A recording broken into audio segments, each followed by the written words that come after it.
Uncle এটা কার বাসা? এটা তো কালা আজিজের বাসা। পাঁচবার তো হবো যে আমার কাছে দে কম আমি পেয়েছি আমার পরিবারের টাকা দিব না। তাহলে সুবল ভাই আপনাদের দেশের বাড়ি অরিজিনাল কোথায়? অরিজিনাল আমাদের জন্ম ঢাকায়, কিন্তু আমাদের বাপ দাদা দাদি নানা নানি এদের মূল বীজটা হচ্ছে সিরাজগঞ্জ। উনি যখন ঢাকা থেকে আসে তার পুরানো যে ঘরটা আছে উনি প্রথমে এসে তার পুরানো ঘরটা ওঠে, ওঠার পরে এনে 2-10 মিনিট রেস্ট নেওয়ার পরে তো নতুন ঘরে পরে চলে যায়। এখানে আমাদের কালা আজিজের মানে কালা আজিজ চাচার দুইটা ঘর এখানে। সিরাজগঞ্জ এটা হচ্ছে আপনার ভাটপিয়ারি নামে একটা গ্রাম আছে, নদী ভেঙে গেছে, এখন আর সে ভাটপিয়ারি নাই। মানে ওখানে কি আপনার দাদার বাড়িটারি এখন? ওখানে দাদার বাড়িটারি যাই ছিল সব ভেঙে গেছে, নদীতে ভেঙে গেছে। মূল যে বাড়িটা, আচ্ছা মূলটা ভেঙে গেছে, মূলটা। আচ্ছা মূলটা তো আর নাই। পরেও করা হয়েছে, ওগুলা আছে। ও কিন্তু মূলটা তো মানে আপনার ওখানে চাচারা থাকে? ওখানে মনে করেন মামারা আছে, চাচারা আছে, ওইদিকে আমরা মুভ করি না। কারণ বাপ মা যতদিন বেঁচে ছিল তারা ভালোবাসছে, চিনছে। এখন বাপ মা মরে যেতে আর চেনে নিলে আমরা আর যাই না, আমরা নিজের বাড়িতেই থাকি। অনেক অনেক ধন্যবাদ ভাইয়া, অনেক অনেক ধন্যবাদ। ইনশাল্লাহ আবারও আপনি যেহেতু দাওয়াত দিলেন আসবো ইনশাল্লাহ। সময় হলে কেউ রবে না, সময় হলে। আমি এখন কালা আজিজের বাড়ির কাছে, আর এই বাড়িতে আসার পরে আঙ্কেলের সাথে দেখা। আঙ্কেল আসসালামু আলাইকুম। ওয়ালাইকুম আসসালাম। আঙ্কেল এটা কার বাসা? এটা তো কালা আজিজের বাসা। আপনি কি হন তার? আমি তার ছোট শালা। ছোট শালা? জি। মানে আমাদের আবার 2 ভাই 2 বোন। আমার ওই কালা আজিজের সর্বপ্রথম বোনগতি, আর ছোট বোনের জন্য আমারও ছোট, মাঝখানে আমরা 2 ভাই। আচ্ছা আচ্ছা। আমার বড় ভাইটা এফডিসি চাকরি করতো, উনি করোনার মধ্যে স্ট্রোক করে মারা যান। ও তিনি এফডিসি চাকরি করতেন? হ্যাঁ, উনি এফডিসি চাকরি করতেন করোনার মধ্যে। উনি চাকরির বয়স ছিল 2 বছর। 2 বছর। উনি করোনার ভিতরে মারা গেছে।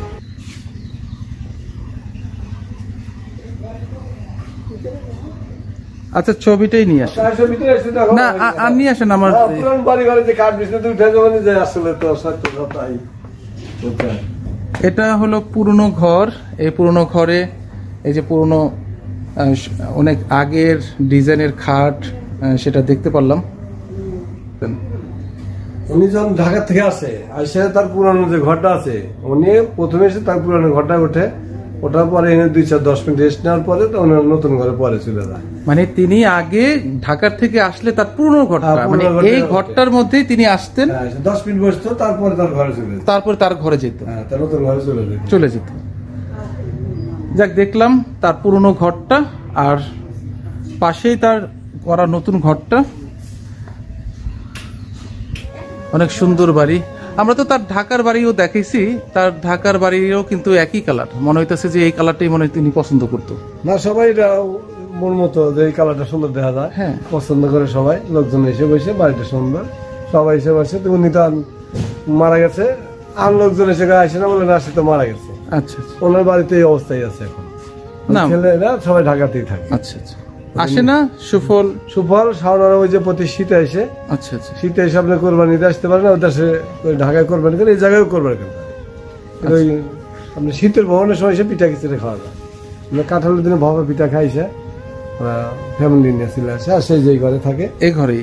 এটাই হলো তার ঘর। হ্যাঁ, এগুলো কালার ঘর ছিল। আচ্ছা, খুব সুন্দর ভাবে এখনো গুছানো আছে তার ঘরটা, পরিপাটি ভাবে।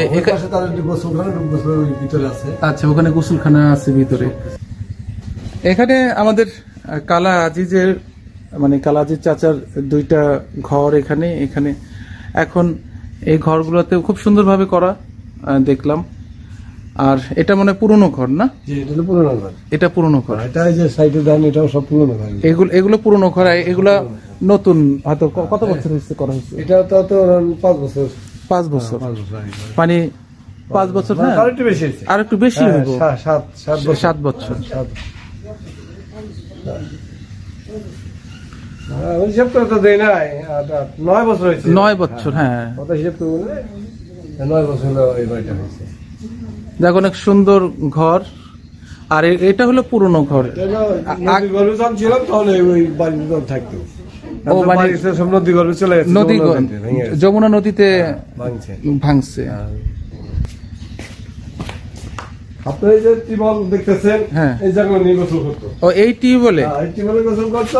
বাড়িতে লোকজন বেশি আছে, কেউ যায় যে ভিতরে পানির ব্যবস্থা আছে ডুব গোসলের, মানে এই জায়গায় একজন করতেছে, এই জায়গায় একজন করতেছে। মানে বেশি উনি এখানেই পছন্দ করতেন? উনি করতে হলো খোলা মাঠে।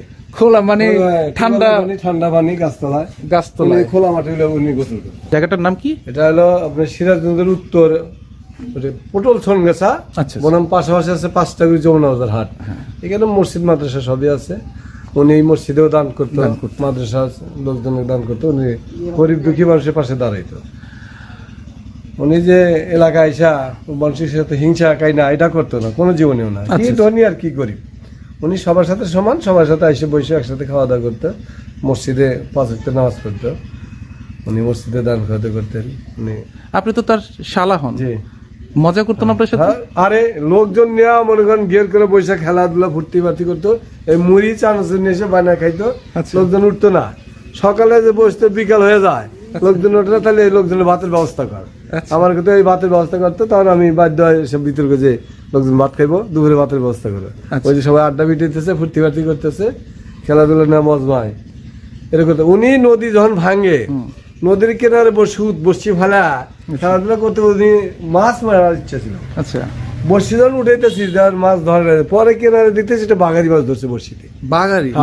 ওই যে বাঘ মাছ বড়, ওই যে একটু বাঘে ই থাকে কালো সাদা কালো বাঘ মাছ, বাগারি মাছ বলে। 8 কেজি মাছ। এদিকে পাশে হাট, লোকে লোকান থাকলে আজিজ ভাই দেশে বাড়ি এসে বর্ষি ফেলাইছে, যমুনাতে দাও বাগারি 8 কেজি। এই মাছে মানুষে ওই যদি এক চিমটি করে দিব, লোক সারা দেবো না, এত মানুষ। লোকে লোকান আজিজ ভাই বাগারি মাছ মারছি, চলো যাই দেখি।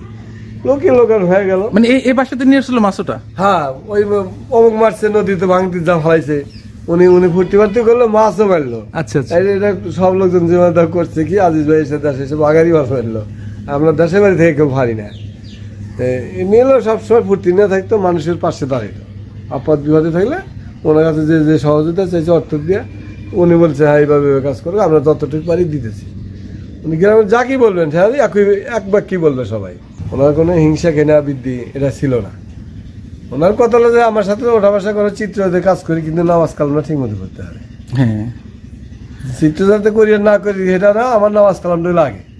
ওই সব লোক যদি বলতে হবে ভাই নামাজের টাইম এসে নামাজটা করে আসি। উনি 5 ওয়াক্ত নামাজ পড়তেন, রোজা রাখতেন, এটা কোন সময় ছাড় দিত না। রোজা যত কষ্ট হোক একটা রোজা কমাই দিত না। আর তিনি কি মানে দেশে গ্রামে আসলে কি খাবারটা তিনি পছন্দ করতেন?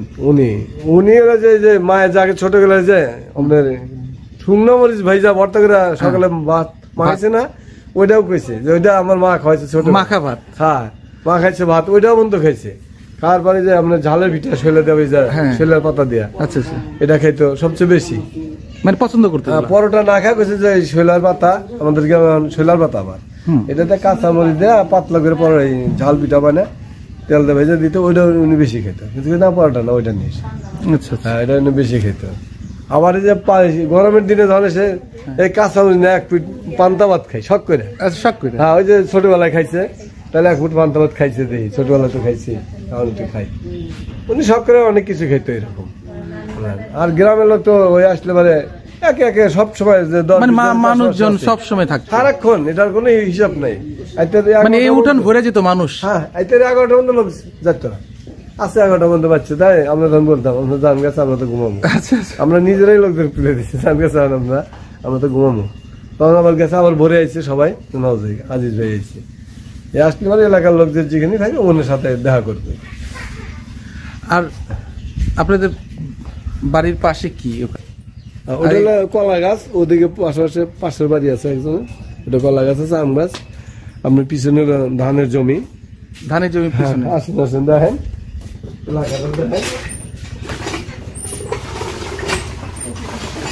এদিকে খোলা যায়। হ্যাঁ, এটা গেট করা আছে।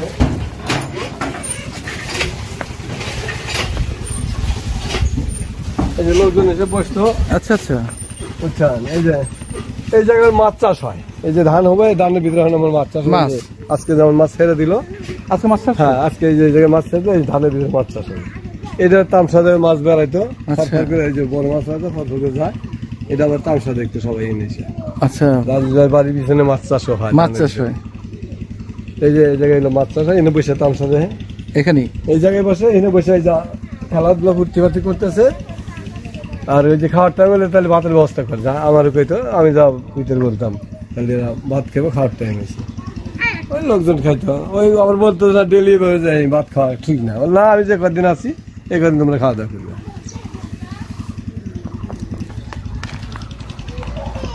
আমরা অনেক স্মৃতির কথা শুনলাম, আমরা অনেক ভালো লাগার কথা শুনলাম আমাদের শ্রদ্ধেয় আজিজ চাচার বাসায়।